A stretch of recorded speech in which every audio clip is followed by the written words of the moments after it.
Hi Capricorn, this is Mimi with Divination by Mimi. Welcome to your December 2017 tarot reading, a little bit of actually this month a lot of astrology, and oracle guidance if necessary. You are a cardinal earth sign. You rule the 10th house. There's a lot happening in your house now and for the near future. You are, as I said, earth and cardinal. So cardinal meaning you're an initiator. You're the starter of things. If something needs to be done, you're the one to do it. If something needs to be said, you're the one to say it. Okay? If there's a business to be started, you're going to start it. That's your nature.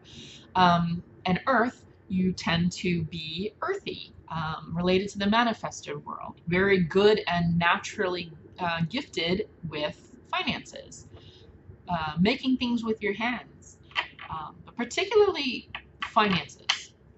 And career, and you're very hardworking.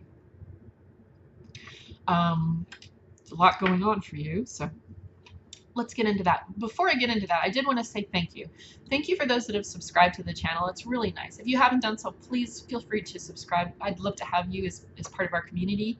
I'm learning so much from you guys, and the fact that you like them, or even if you dislike them and you give me some feedback, that's really helpful too. I appreciate it. And sharing it is really great. So even if it doesn't resonate with you, it might resonate with a friend. So consider sharing it, because with this month, all the aspects occurring, the more everybody can share and communicate clearly, the better. Oh, and for those that have booked readings with me, I am so grateful. I'll make this quick, but the fact that you have trusted me to help you on your life's journey in whatever capacity and whatever point and stage or milestone in your life with whatever question, I'm deeply humbled and grateful that you've invited me into your life. So thank you. And with that, let's get started. Okay, December starts off with a bang on the 1st. An opposition between Uranus in the 1st house of Aries to Mars, Aries ruling planet, in Libra, the 7th house. So 7th house is about relationships, the relating to the other. 1st house is about the will, the I am. Okay, Uranus rules Aquarius, which is about the collective, very much about the other. And Mars rules Aries, which is about the I am, the assertion of the will. So what this could manifest, and this is at 11 degrees, by the way. So 11 is a theme that will come up this month. Again, very potent energy this month. So what this can manifest itself as arguments, because this is opposite natures. This is Uranus in Aries, the 1st house of I am. And Uranus is ruled by Aquarius. Well, it rules Aquarius. And that is about the collective, about the movement of things and progress of things for the betterment of others. It's also about, again, progress, innovation, technology, and revolution. It's about change. Uranus likes to change stuff. It doesn't like things stagnant. It will change things suddenly. You might wake up tomorrow and Trump's been impeached. One could hope. You're probably gone now. What else?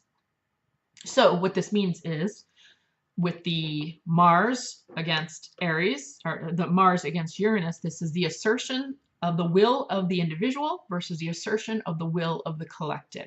Ultimately, we know they're the same. Big picture, they're the same. One's not better than the other, but together they make things better. So in a bad way, this can mean arguments. Okay, and that will last for a little bit, for as long as Mars remains in Libra, which isn't that long. It's going to be heading into Scorpio at a certain point during the month. So ride that out. There's plenty more to come.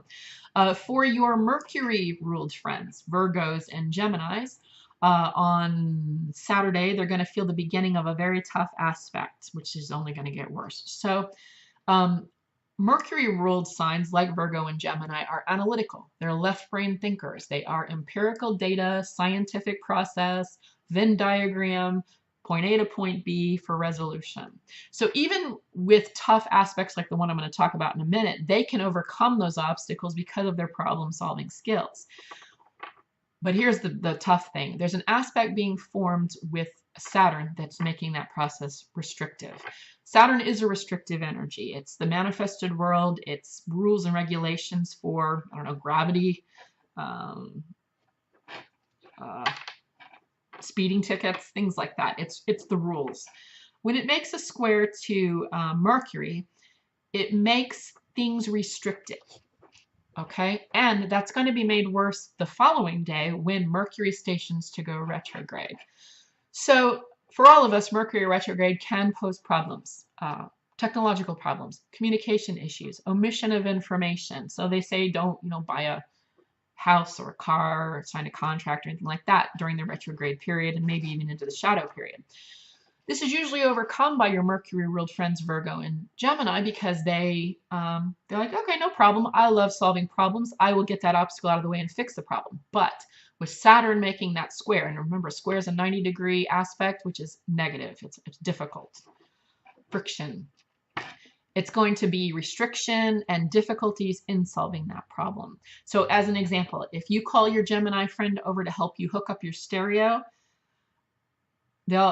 because you can't figure out how to do it and the directions that you have aren't clear. You call your Gemini friend over, they're like, no problem, I can figure shit out, no problem. Yeah, the power goes out. There's Saturn. No problem, I'll find a flashlight. I'll still get you hooked up. No batteries for the flashlight. That's Saturn. So that's the restriction of Saturn making that negative aspect to Mercury going retrograde. So your Virgo and your Gemini friends might have a tough go of it for first couple of weeks of the month. That happens on the 3rd. Also on the 3rd, lots of other stuff.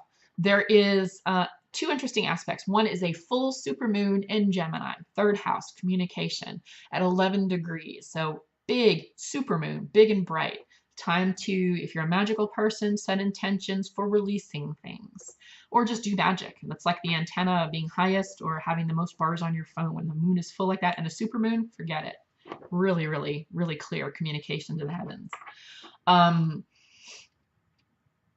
was I getting at? I totally lost my train of thought. If you're not a magical person,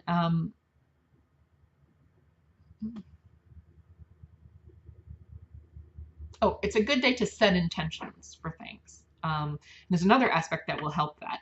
So the sun and the moon are in 180 degrees opposition, just like I was talking about Mars and Uranus being like that, 180 degrees.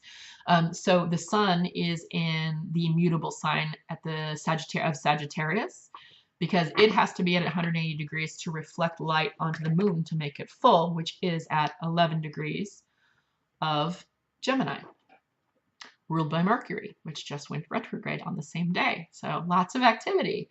Also on this day, there is another trine or another aspect that is a trine at 11 degrees of the respective houses. So you have Neptune, which has recently gone direct in its home constellation of Pisces, which rules the 12th house, which is dissolution of boundaries. There's no you, there's no me, there's no separation between the dimensions and the worlds. We're all one. Magical stuff like unicorns and fairy shit, right? When it makes a trine is 120 degrees, it's a very harmonious and positive aspect. When it makes a trine with Jupiter, which is in Scorpio, the 8th house, it expands the energy. So you've got Neptune and the home planet direct, so gaining momentum and power, very empowered in this place. You know, he or she, some people think Neptune's a female, is empowered, is free and loving and magical and miraculous. Anything can happen. And it's hugging and kissing Jupiter. Remember, it's a harmonious trine, a harmonious aspect. It's hugging and kissing and hanging out with Jupiter, who's expansive. So Jupiter is like, hey, you know, magical shit can happen. Well, I can make it happen mega big. So it makes things very possible if you choose to make positive things happen. So if you're a magical person, it is a great day to set intentions, but be careful how you word things and what you ask for, because it's very fertile ground. You could very possibly get exactly what you're asking for because the boundaries are removed at that time. And that's both are at 11 degrees of their respective houses. And that is a master number. Again, the 11 degrees opposition with Mars and Uranus. 11 degrees for the full moon in Gemini, and then 11 degrees for both Jupiter and Neptune, forming the trine. 11 is the master number of service. So let's say you decide to create something or set an intention for something, working magic to bring something to you, or to start something. You might unknowingly create something that's going to help other people. So you may not intend to create a business that's going to actually benefit people, but it'll end up happening. So it's beautiful. Without you even having to work at it, your efforts for what you want will help others. It's beautiful. Moving right along, next aspect of note is the 18th at the 4th quarter of the 10th house, Sagittarius. No, yeah, 9th house, excuse me. The 9th house, Sagittarius, is the new moon. So this is the gestation moon, the dark moon, the time for introspection and thought. If you're a magical person, you're working magic, this is a time to work magic to bring things to you. It's the time you plant seeds, the balsamic stage of the moon. I believe I have that right. But on a secular note, it is the time of introspection, gestation, not only as in planting seeds, but gestation as in going within and ruminating over, thinking about things, simmering, marinating ideas. It's happening in the 9th house, which is ruled by Jupiter. It's Sagittarius's house, and this has to do with travel, borders, different cultures, learning about different cultures, education. So with it there, you might, and again, it's the last degrees, the last decads, the 4th quarter of the 10th house, or 9th house rather, of Sagittarius. So this might have you thinking about those things.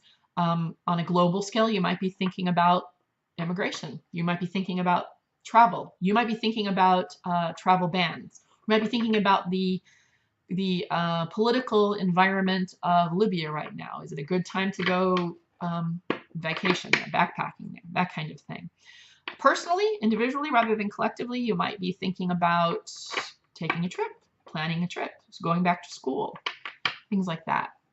Also, it might have you looking at how you react to someone else as it relates to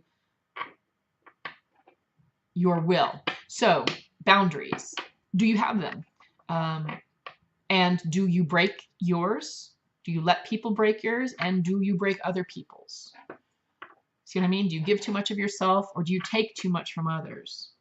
So it's a time for gestation to think about that. Think about those types of things. Okay, that's the energy of that 9th house in Sagittarius. Next one is Capricorn. Excuse me, it's Saturn. So Saturn is moving back into Capricorn's house, the 10th house. Saturn is a restrictive energy. It has been in the 9th house. So it's been laws and rules and regulations as it relates to those very things I was just discussing. Travel, immigration, borders, education.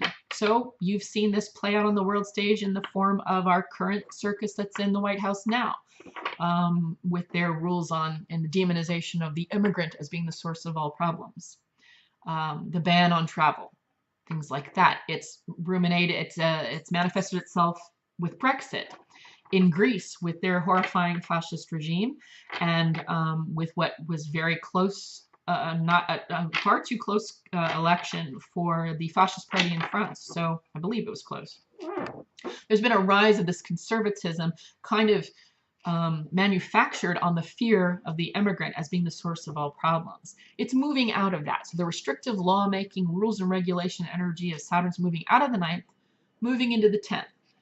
10th house individually has to do with your reputation, your occupation, how you earn your money, and so on. On the collective, it's the same thing. This is churches. This is courts, governments. Most importantly, this is businesses. Okay, so and indexes or indices, markets.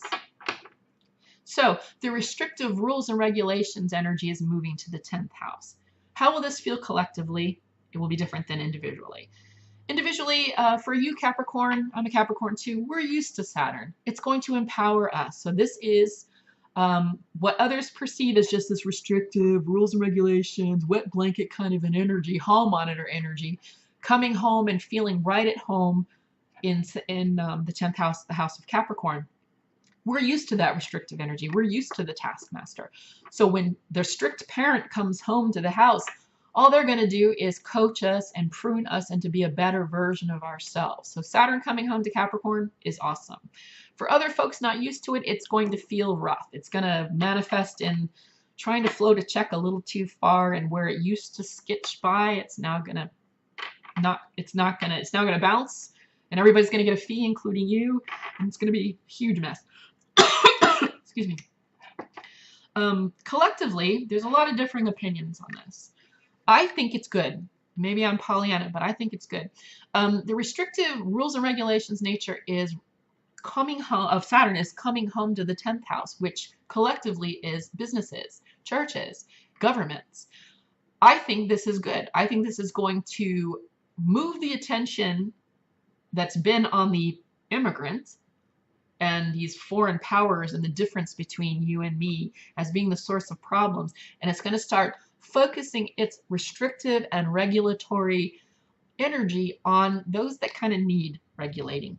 I'm talking about business and government. So if you're aware, and if you live pretty much in the first world, the quote-unquote developed world, you've seen the rise of neoliberalism. Now, please understand, and I used to make this mistake, neoliberalism is not something that Trump made up and his followers made up.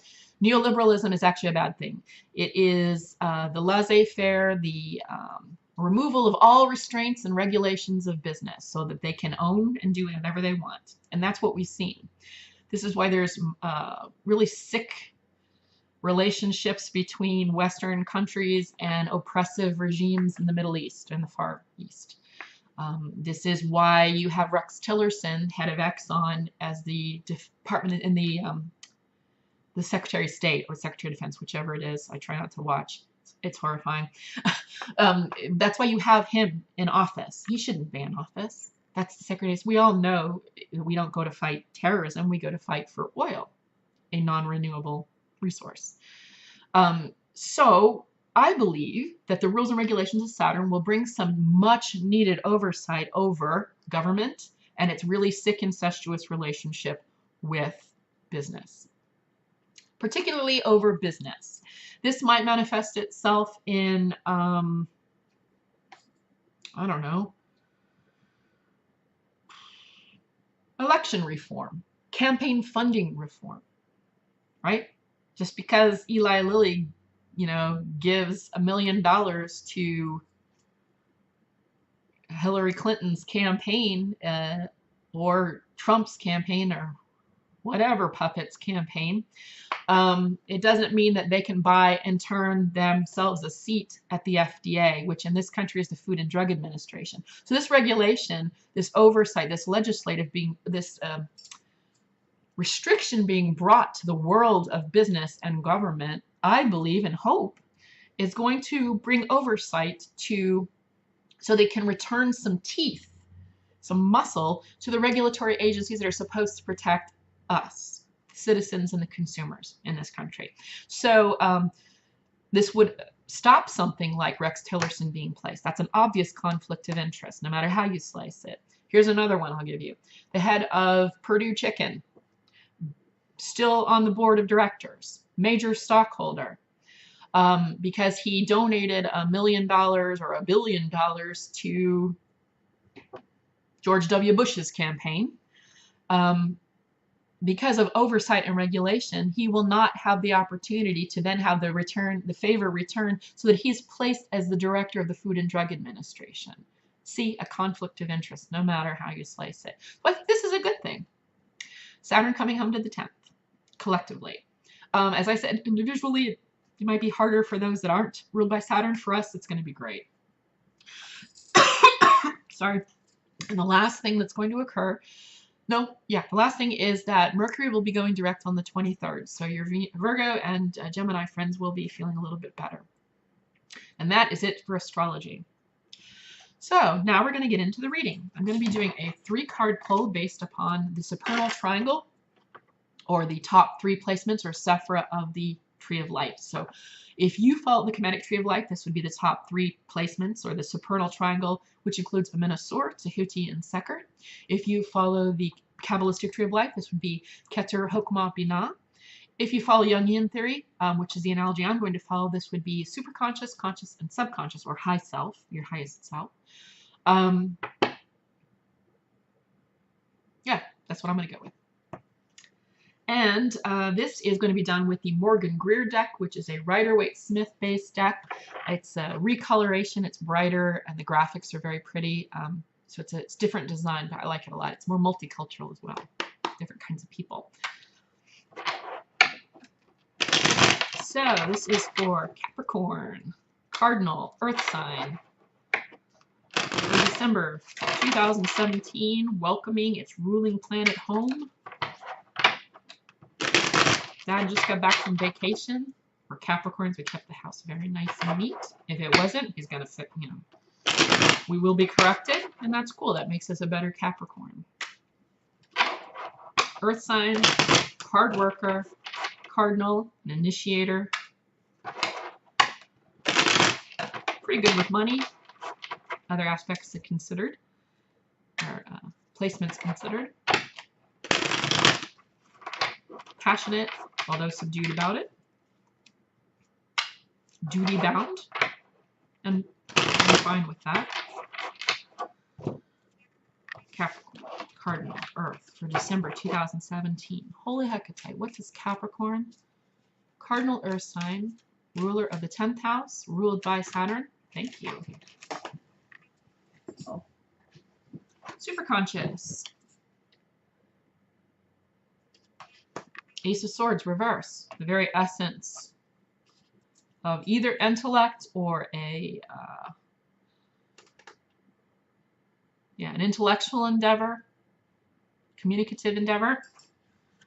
Conscious mind, the world in reverse. And subconscious, we got two. We got our card. Capricorn in the upright. That's the Capricorn card. Cardinal signs are the queens, and this is Pentacles, so this is Earth, that's Capricorn. And the Eight of Swords, interference, in reverse. Okay, so we're waiting for something to start here. And we feel it has to start before we can reach some goal. In other words, there's an idea or an energy that's in gestation that we need. This is a karmic lesson here. And this is the end of a cycle. So this is the last card in the major. Can you see it? It's gotten dark. This is the World in reverse. The last card in the major arcana, the completion of a cycle. But we got it in reverse, which means it's either delayed or obstructed.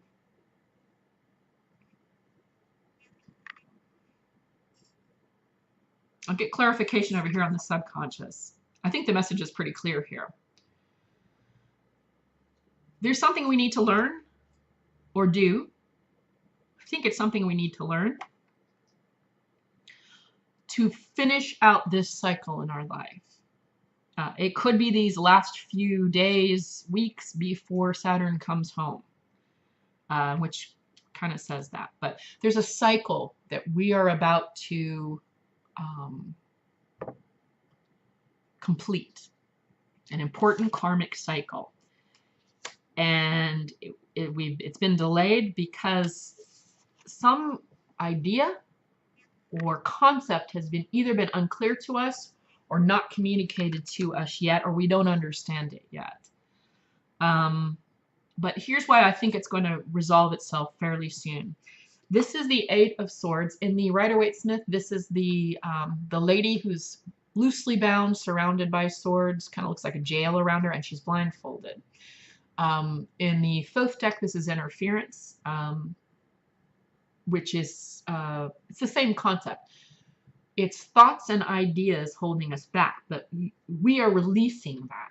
We're releasing these limiting thoughts and ideas that have caused us to, that have caused us to sit in this waiting pattern, be at the end of this cycle without moving through. But here we got the Capricorn card, which leads me to believe, think of two things. One, our nature. We're the goat, right? And the goat that climbs slowly, surely, steadily to the top. We overcome obstacles. We're a goat. Capricorn by nature overcomes these obstacles. And I think Capricorn is being highlighted here because Saturn is returning to the 10th house, to our house, to fuel us, to prune us, to perfect those little things that have caused us problems, keeping us from moving on to the next cycle of life, to learn this karmic lesson in this life. So it's about to change for us. I think this is just bringing it home. So there's some essence of some kind of lesson or some kind of project or information, something that hasn't been clear to us or hasn't been communicated to us, or we just haven't taken it on. And it's been holding us back from completing this cycle, from overcoming this thing that's been long. And Saturn's slow moving, so this could be 25 to 30 years of something we've been holding on to, okay? But we've taken the blinders off. We've released ourselves from the bondage of the negative thoughts. And we're being reminded of Capricorn. And I think this is two things: our nature, and that Daddy's coming home. That Saturn is coming home to the 10th house, our ruler, to Capricorn, to help us get ready for this next cycle. It's pretty clear. I think it's good. So hang in there, be patient, and listen. And it's hard right now. We've got everything going against everybody in that regard, with the retrograde, the Mercury retrograde, square Mercury Saturn, you know, this restrictive energy, the tendency to argue, the political environment. It's all very confusing, and there's so much going on, and it's all being reported to us constantly 24/7 and fast. I think what we're being shown here is that hang in there. We're going to get what we need. The information is going to come. We'll be able to move on to that next cycle in life. If we stay to the blinders are off, we're ready for that. Our limitations have been removed. The limitations, the interference keeping us back from our evolution have been removed because of two things. Saturn's coming home to embolden us and empower us, and because of our nature, the plodding goat that goes to the top of the mountain. Slowly but surely, we overcome this, and this completes a cycle. It's gotten so dark. So I hope that helped, Capricorn. It gave me some hope and some excitement for the 21st, so for the solstice. So if I'll be back for the lunations, for the new and the full moon. Otherwise, I will see you for, January 2018 readings. This year went fast. Happy holidays, all of them that are occurring now. Write out these energies. Enjoy Saturn coming home. And let's get shit done. All right. Way to go, Capricorn. Take care.